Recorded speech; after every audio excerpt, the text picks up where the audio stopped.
On an obscure night, May 27th, 1985, a young girl named Tyra Maria Garcia vanished after leaving her family home in Ventura, California, leaving behind no obvious trail to follow. The anguish deepened as 9 agonizing days passed until her lifeless figure was discovered in a desolate orange grove located a mere half-hour's journey away. Today we delve into a gripping case that will wrench your emotions, blending profound sorrow with undeniable exasperation. A nearly 4 decades old mystery, leaving behind loved ones on a quest for answers. One of those loved ones I had the pleasure of speaking to for today's video. Hi everybody, welcome back to my channel, and if you are new, welcome. My name is Gabby. If you've never been here before, never watched any of my videos, have no idea what I do, I cover true crime cases, and all of the cases that I cover are a little bit older. They're all basically 20 years or older, so if that's something that you might be interested in, maybe go down below, click that subscribe button, and also make sure to turn on the post notification to be notified every time that I upload. So I was recently going through my emails, and I came across an email that had been sent to me by a woman whose cousin was murdered back in 1985. Her other cousin, the victim's sister, Tanya, is the main person, with the help of some other family, of course, working hard to solve this case. I myself spoke with Tanya on the phone about her sister's case.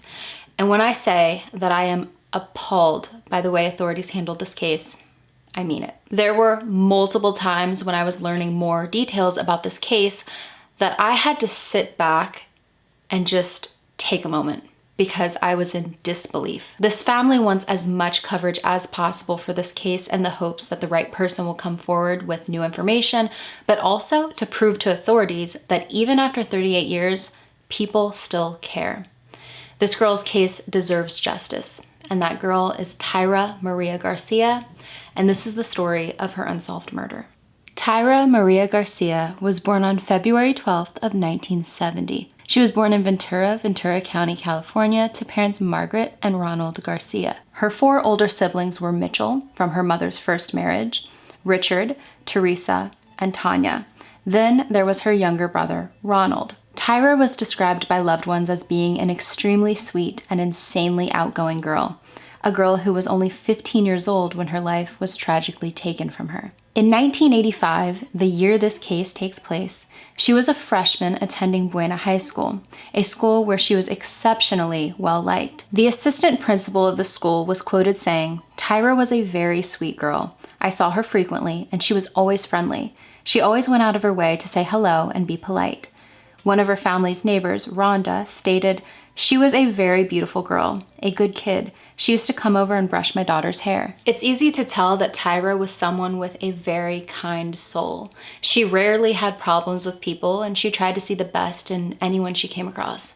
Her sister Tanya did inform me that Tyra struggled with an intellectual disability. She was in special education. Her IQ was a bit lower than the rest of her peers, and because of that, she had been held back. Tyra was a lifelong resident of Ventura and lived with her mother and siblings in an apartment on Hummingbird Street in the Montalvo neighborhood in Ventura, a neighborhood described by a local newspaper as being slightly run down but close-knit. Slightly run down but close-knit is probably the nicest way a newspaper ever did describe the neighborhood at the time, because most wanted to paint it as this bottom-of-the-barrel community, but Tanya says that it really wasn't like that. It's almost like their reasoning for saying the things that they did about this neighborhood was so people wouldn't bat an eye when it came to anything bad happening there. It maybe wasn't the safest at times, but there were a lot of people there that looked out for one another. When it comes to Tanya's relationship with Tyra, they were extremely close. Tyra was only 18 months younger than Tanya. The main time that they were truly apart in their lives was when Tanya went away to Job Corps for 8 months and then came back to live at the home again in April of 1985, only a short time before they would lose Tyra. When Tanya came back, Tyra definitely had made her own group of friends that Tanya didn't really want to hang out with too much, a questionable crowd. Also, when Tanya came back to Ventura, she went to a separate high school, so there was that separation between the two as well. Tyra was a teenager who loved life. She truly did, and she had so many things that she was looking forward to in that life, especially the fact that she was starting a new job soon as a receptionist. Before this, she was babysitting for people to earn money, and it seems like she was going to continue occasionally babysitting for families in the area, even though she did have this new job to focus on. She had recently bought herself some new clothes, which she was thrilled about. She was a teenage girl experiencing the things that come along with being a teenage girl. Just like with anyone's life though, there were definitely things that weighed heavy on Tyra's heart. One thing in particular, this was something that also affected her brothers and sisters, and that was when her parents got a divorce. Tyra's father went on to marry another woman, and this woman did not really want his children in the picture at all. And Tyra felt lost. It's like she lost her father, but he was still there. She went on to hang out with kids who were definitely a part of a rougher crowd, and she was a frequent guest at local parties. The Garcia family had actually previously gone to family counseling, and it came out during a therapy session that some of Tyra's friends had actually convinced her to partake in drug use. So there was a patch of time where she had experimented with hard drugs. Her family, though, believed that she was not doing these drugs anymore. Let's get into the actual case, though. The date in discussion is Monday, May 27th of 1985, right after Memorial Day weekend. That day was spent with the rest of her family at her sister Teresa's home in Oxnard, which is an area that is only about a 15-minute drive southeast of Ventura. Tyra had actually wanted to stay home that day, but her mother forbade it. The entire day at her sister's, Tyra kept leaving the get-together to walk up to the payphone to keep making calls. Some of them being to her ex-boyfriend Joey, who she had recently separated from. I asked Tanya what Tyra and Joey may have been talking about that day, and she said that it was one of those "I want you back, I miss you, please come pick me up" type situations. The family arrived back at their home at approximately 9:30 p.m. After arriving back home, Tyra made a few phone calls to some of her friends, and then she made a phone call to her friend Lori, which was basically like her best friend at the time. She asked her friend Lori if she wanted to join her to go to their other friend Marlene's home because she needed to ask Marlene about a babysitting job for the upcoming weekend. Lori didn't want to leave her boyfriend that night, so she declined the offer. Tyra asked her sister Tanya if she wanted to go. Tanya had laundry to do and school the next morning, so she didn't really want to leave the home. Everyone in the home was wondering why Tyra couldn't just do it tomorrow. Her mother brought up the fact that she was going to be starting her new job the next day and she had school before that. She should just stay home. Tyra, though, was insistent. She put on a black tank top, blue jeans, and black baby doll shoes. And she said that she was going to go to her friend's home for a few moments and then be right back. Her friend's home was only a few doors down.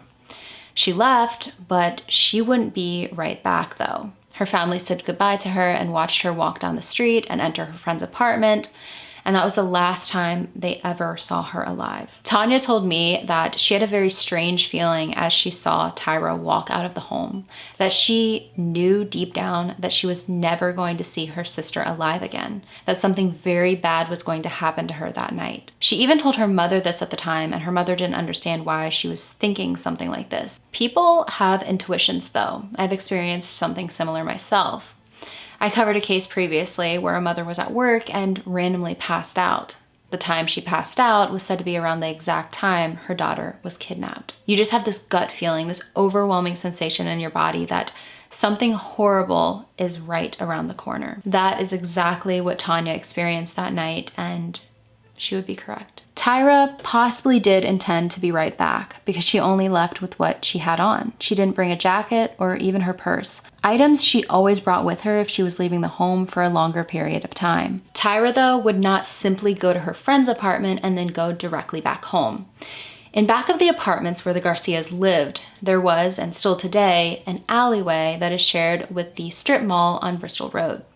On the far right end of the strip mall lies a 7-Eleven convenience store. During that night, unsure of what time this was, a neighbor of the Garcias looked out her back window and saw Tyra sitting on the back steps of the 7-Eleven. Tanya believed for decades that her sister was seen alone in that alley, but recently she found out that Tyra had actually been with some of her friends that never decided to speak up that they were in that alleyway with her that night. This neighbor asked Tyra what she was doing, why she was out so late, if everything was okay. Tyra told her that everything was fine and she was just waiting for somebody to pick her up. Then a car pulls up. This car was described as being a light brown or tan lowrider. Tyra went over to the car and leaned into it to speak to two men in the vehicle. These two men were described as being of Mexican background. It would also be said there was a third man in the car that night. There may have been more in the vehicle, but overall it is believed there were two. Tyra said goodbye to the neighbor and left with the men. Tyra and the men were then seen at the 7-Eleven getting drinks and snacks. She left the store with these men, with the cashier there that night being the last person on record to see her alive. Tanya, during her investigating as a loving sister, would go to the 7-Eleven and speak to the cashier there who checked them out that night. And he stated that unfortunately, the security cameras were not working. From my knowledge, the cashier stated that there were only two men with her in the store. Tyra, within the same time frame, would be seen at a party.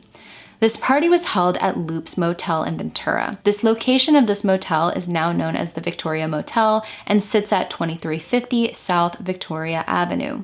It is less than a mile from where the Garcias lived. This was a party, though, that was held across a few rooms, and there was anywhere between 70 to 100 people in attendance. A lot of people coming and going. Tyra did know quite a few people at this party, some cousins and some friends. It is unknown what she consumed there, if anything at all, because there was underage drinking going on, and it is said that there was also some drug use. Whether Tyra was at this party with those men is unknown. A lot of sources online state that Tyra was seen at this party with these two men, but Tanya says that she is not 100% sure of that. Also, the timeline is unclear. It is unknown if she went to the party before or after she was seen in the alleyway and at 7-Eleven. But most people do believe that she went to the party after she was seen in the alleyway and 7-Eleven, that she was picked up there and that they all drove to the party, whether they went with her or dropped her off there. It needs to be mentioned, though, that Tyra had snuck out a few times in the past and gone to a friend's house to stay the night or a local party. It would start weighing on her conscience and she just couldn't keep a lie going, and she would always phone her mother the next day and tell her where she was so her mother wasn't worrying. When that didn't happen this time, her mother knew that something was extremely wrong. Her entire family got the sense that this time was very different. That very next day, Tyra's mother phones authorities in Ventura and informs them that her daughter is missing and she needs to file a missing persons report.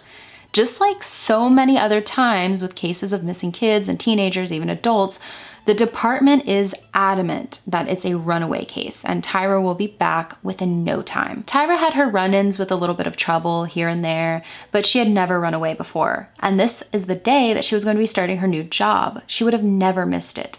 The Garcia family was advised to wait 48 hours before filing a report. They had to wait 2 whole days before they were able to file a missing persons report for the teenager. That did not stop them, though, from looking and questioning people themselves. As soon as the 48 hours was up, the missing persons report was filed. Even though a report was filed, the police themselves told Tyra's family that they weren't going to do anything on their end because they still believed that she was a runaway. They acted like if they even attempted to help find her, it would be a waste of their time. We have covered so many cases here on my channel where there were these huge search parties, hundreds of volunteers from the community and law enforcement going out and searching for a missing person. The disappearance being covered on the local news, on TV. That did not happen with this case. Authorities did not want to help in any way because they believed that she had left on her own accord. The Garcia family and other loved ones of Tyra's did everything they could to piece together where she could have gone or what could have happened to her. Before they knew it, her case would turn from one involving a disappearance to one involving murder. On Friday, June 7th of 1985 at 1:30 p.m., 2 farmers came across badly decomposing remains dumped over the side of a cliff in an orange orchard near Stockton Road and Broadway in Moore Park, an area roughly a half-an-hour drive east of where the Garcias lived. The body was wrapped in a blanket, and cords believed to be from curtains were wrapped around that blanket. The body was believed at the very beginning to have been there anywhere between 2 weeks to a month. It was so badly decomposed, most likely from the heat, that they were unable to tell if the body had belonged to a male or female, but based on the shape of the remains, they guessed female. By the next day, though, the remains were positively identified as being Tyra Maria Garcia's. After hearing of the discovery of a body in an orange orchard, Tyra's mother went to the coroner's office and told them about her missing daughter. She was able to tell them the clothing and jewelry she had on the night that she left. The jewelry included a necklace with a cross on it that her mother bought her, a rose ring, a few other rings, and some black rubber bracelets. Seeing those items brought out obviously broke her mother. She knew that the body belonged to her daughter. Based on the clothing, those items, and dental records, the body in Moore Park was positively identified as being that of Tyra Maria Garcia. They would actually end up giving Margaret her daughter's jewelry that day, even though they should have kept the items for investigative purposes in the case. The jewelry was kept in a baggie and not opened by the family for many years, and when they did finally decide to open the baggie, the items were delicately cleaned. The possibility of DNA from any killer being left on them, if there was any DNA ever left on them, now is extremely low. One other frustrating aspect of this case is that police did not even consider the place she was found to be a crime scene. Chances are she was killed elsewhere and then dumped there, but they didn't treat the area the way a group of competent law enforcement should. They didn't preserve anything, and at the very beginning there was actually a clerical error on her death certificate claiming that it was a suicide. It isn't believed that they actually thought it was a suicide, but it was a huge mistake on their part. A foundation that helps families of victims wanted to help pay for Tyra's funeral. And when they were given the death certificate, they reached out to the Garcia family to say that they couldn't help because her death was ruled a suicide. The Garcia family was in shock by this information. They actually ended up receiving help from Sharon Tate's mother to get this changed on the certificate so she could be properly buried. If you are unfamiliar with the case, Sharon Tate was a movie star and she was one of the murder victims of the Manson family cult. Her mother would go on to become an advocate for families of victims because of what happened to her daughter. The only downside with working with this foundation was that for them to pay for the burial, Tyra had to be cremated. That is a huge downside, which of course they didn't know that back then, but today with the advancements in technology like DNA testing and genetic genealogy, unfortunately there is no body of Tyra's to exhume for further testing. Tanya also informed me that Tyra's teeth were found in her throat, something not highlighted much in case summaries. Her hair was also extremely matted, like she had been in an altercation or someone had hold of her hair. Like I stated before, unfortunately, based on the condition of her body, they were unable to discover what her cause of death was. Today, her original death certificate cannot even be located. To say that there was little to no effort put into this case by authorities is an understatement. When I talked to Tanya on the phone, I brought up the investigation, and she made a good point. Her exact words were, "What investigation?" Because there is none. In Tanya's own words, she says, "The Ventura County coroner did not do any nail scrapings, no toxicology, no testing the maggots, no combing of her hair, no combing of her clothes, no testing the clothing or blanket for DNA, no nail samples, no rape kit, no swabbing of her mouth. The Ventura investigators did absolutely nothing." The Ventura investigators closed Tyra's case after only 3 days. Of course, they weren't going to be doing DNA testing back in 1985 when this case occurred, but still to this day, there has never been DNA testing done in this case. There has never been any scrapings done of her clothing, the blanket, the cord, anything in this case to even see if anyone else's DNA is on those items. The community would end up hearing about Tyra's murder from the local radio, and dozens of people were showing up to the Garcia home to pay their respects, bringing gifts and prepared dishes. No one knew what words to say to help ease anyone's pain. The Garcia family was, of course, at this time in an immense state of grieving, but they started working on the case themselves in an attempt to find out as much as they could about what happened the night that Tyra disappeared, which is also the night that they believe she was murdered. Most of the information I go over today in this video comes from the Garcia family's work, not police. Investigators did begin questioning though, and it didn't seem like it was a proper investigation. For instance, they questioned one of Tyra's ex-boyfriends, not the one that she recently broke up with. And they didn't bring him down to the department. They simply questioned him at the Garcia's dining room table. Other than interviewing him, they interviewed a few of her friends, and that was it. They did the bare minimum. Her own family was never even questioned. They were never asked anything about Tyra, her life, her murder, any information that they may have been able to share. Nothing. This case would not officially be reopened until 2021, when the family worked with podcasters, primarily the No Activity podcast. After this, and only after this, did authorities have a new interest in the case, and barely an interest, most likely due to the backlash from the public. This was also the first time Tyra had ever spoke to police herself one-on-one. Tyra was murdered 38 years ago. Her family has endured almost 4 decades of heartache, sitting with more questions than answers. It seems, though, that with the rise of people online showing interest in and care for cases that have sat cold, there may be a chance to finally stamp Tyra's case as solved. When it comes to Tyra's case itself, one of the main things that we have to look at is the 2 men she was last seen with. No one seemed to know who these men were at the time, not even people who knew Tyra best. It is believed, though, that these men may have been sent by her ex-boyfriend to pick her up. But from my knowledge, it seemed like this ex-boyfriend had no idea who these men could be. This is one of those cases where it seems like a lot of people in one specific area are holding on to some secrets. Possibly they don't want to say anything because they don't want a target on their back. You all might be wondering if sketches were ever done of the 2 men that she was seen with that night. And yes, there were. There was a sketch done of the driver and a sketch done of the passenger. These sketches were actually lost for a long period of time. They were lost in files that Tanya's mother had. Tanya reached out to the authorities regarding these sketches done way back then. And the authorities told her that these sketches never existed. She would prove them wrong though, because she would actually end up locating one of the sketches, the one of the driver. This is the original composite sketch done of the driver of the vehicle. The suspect is described as being a male with a darker complexion, possibly Mexican, standing between 5 feet 3 inches tall and 5 feet 4 inches tall, heavy set, dark hair, a white t-shirt, and beige khaki pants. This individual had acne scars on his face and would be approximately 55 to 65 years old today.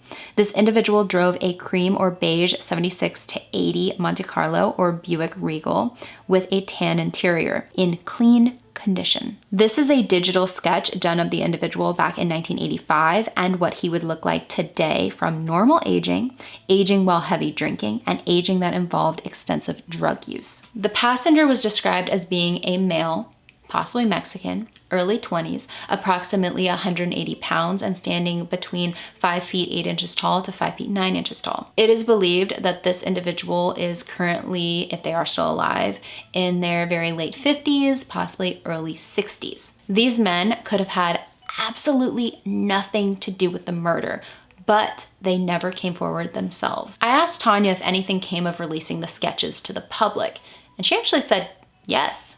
She phoned the Ventura County Sheriff's Office, and nonchalantly, they told her that they knew who he was, that they had actually questioned him recently. He lived in the area all of this time, and he recently retired, and she was stunned. She asked them, well, what did he say? What did he have to say about Tyra's murder? And they told her that they couldn't tell her anything, that it's an open and active investigation and that they can't tell her anything, they can't release any information to her, and still to this day, they haven't told her anything about what this man told them. The family has done so much work on their own and now has help from other people as well. Tyra's mother had so many notes on the case, including a list of some of the people who she knew for certain attended the party that night. She gave police this list of people to look into back in the 80s, and whether they ever cared to question any of these individuals on that list or whatever happened to the list is unknown.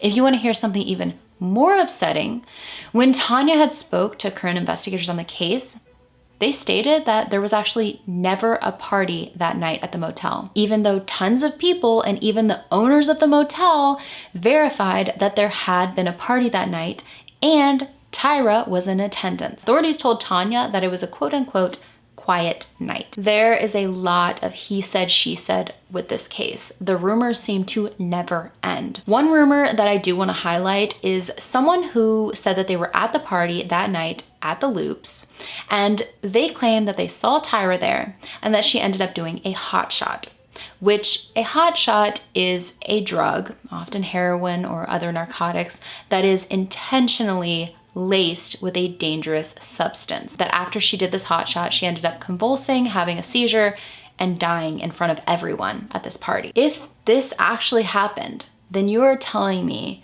that dozens and dozens of people saw this girl die because of laced drugs, that she was later dumped somewhere and only one person ever spoke up about it. I do find that a little hard to believe, but I guess you never know, because one main theory in this case is that she did die of an overdose that night and that someone or multiple people disposed of her body, which even if she had overdosed on drugs, how did her teeth end up in her throat? When it comes to Tyra's other sister, Teresa, she believes that a serial killer may be the one responsible.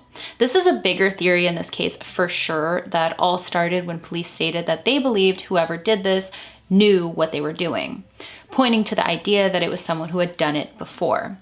If you look at Southern Cali around this time, Tyra wasn't the only young girl to end up in a similar way. One of the difficulties with possibly pointing out a known serial killer who could have been responsible for Tyra's death is the fact that we don't know what caused Tyra's death. If it wasn't a drug overdose, an accident, was she strangled? Was she shot? Was she stabbed?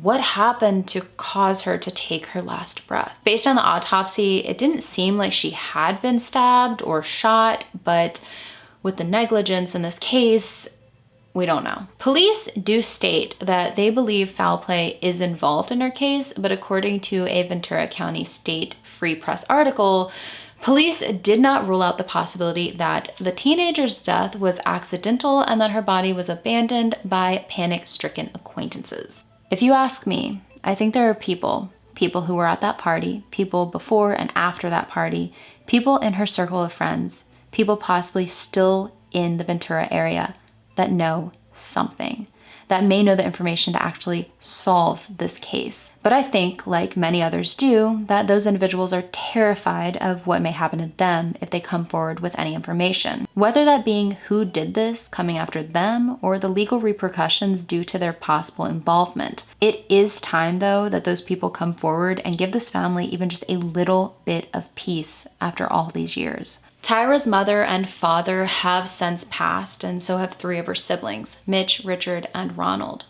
So many of Tyra's loved ones left this earth not knowing what actually happened to her, not seeing her case receive any justice. The only 2 people left today are Tanya and Teresa. After what happened to Tyra, Tanya would end up attending the high school that her sister had gone to, and she was surrounded by some of the people who probably saw Tyra at that party that night. There were people at that high school who were kind to her, but there were also people who were heartless. Could you imagine going to school every day and knowing that somebody in the same building as you might know what happened to your sister? There are many layers to this case, many things that would later happen to prove there is possibly more to the story. For one, Tyra's best friend Lori, 2 years later, would mysteriously drown in front of the same group of friends. Tyra's other ex-boyfriend, not Joey, but another one, would go on to be an informant for the sheriff's office and police department in Ventura.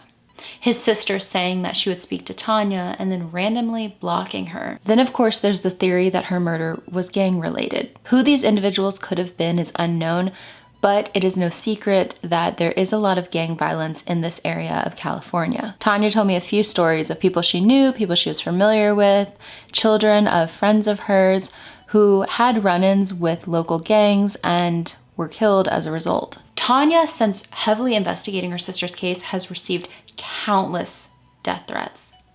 Multiple foundations have offered to do DNA testing on Tyra's clothing and the blanket and cord wrapped around her, but authorities are preventing that from being done. I asked Tanya if the blanket and cord possibly came from the motel where the party was at, and she said that she was told that they were different. So where did this blanket and cord come from? It seems that authorities don't care too much to figure that out. Tanya held a public rally just last year in June of 2023. Local authorities did show up and they basically said, well, legally we can't shut you down whether we want to or not. It was one of those situations where police probably did want to shut down the rally, but they had no right to. Tyra has received help to put up a billboard for her sister's case, but is unable to receive any permission to put that billboard up anywhere in Ventura.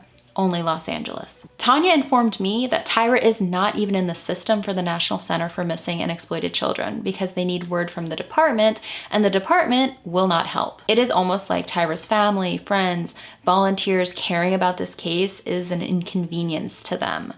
Tanya has tried to get information released to her through the Freedom Act request and they have nothing to offer up. And things they have released to her have so much of it blacked out. There are so many things that could be done to possibly solve this case, but the people in charge of it just want to sit there claiming they are working on it while giving Tanya absolutely no updates. They will not even refer to Tyra as a murder victim, and they won't go through with any actual testing of the evidence that they claim that they still have. Tanya feels defeated and she does not know what else to do. I talked to her about hiring a private investigator and doing a fundraiser to possibly afford one, but what else could a PI do? They could question a lot of people, but it doesn't seem like anybody wants to talk, and the department isn't really willing to help. The goal of this video is not to be a direct attack on a department, but to highlight facts and frustration.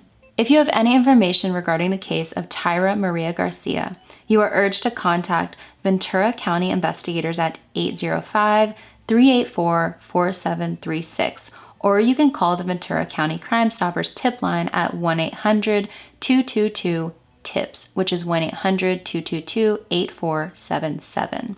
You can also submit tips through their website at venturacountycrimestoppers.org. Tanya did start a petition, which I will have linked down below in the description of this video if you all do want to sign that. But honestly, with the petition, she doesn't even know what to do because her options are limited. She wants to show authorities that people still care about her sister's case, though. It would have been her 54th birthday, and she has unfortunately been gone for far longer than she was even here. But she left such an impact on the ones who loved her. I don't have the biggest channel on this platform, but I hope that with the power of the people, maybe something can be done. Thank you all for taking a little bit of time out of your day to hear about Tyra's case, and thank you, Tanya, so much for talking with me and helping me with my research, answering any questions that I had. I'm going to be keeping contact with Tanya, of course, and if there are any updates, I will make sure to do an update video for Tyra's case. With all of that being said, if there are any other cases that you possibly want me to cover here on my channel, make sure to send those over to gabulosiscaserequests@gmail.com. I hope you all have an amazing and safe rest of your day wherever you are, and I will see you on the next one.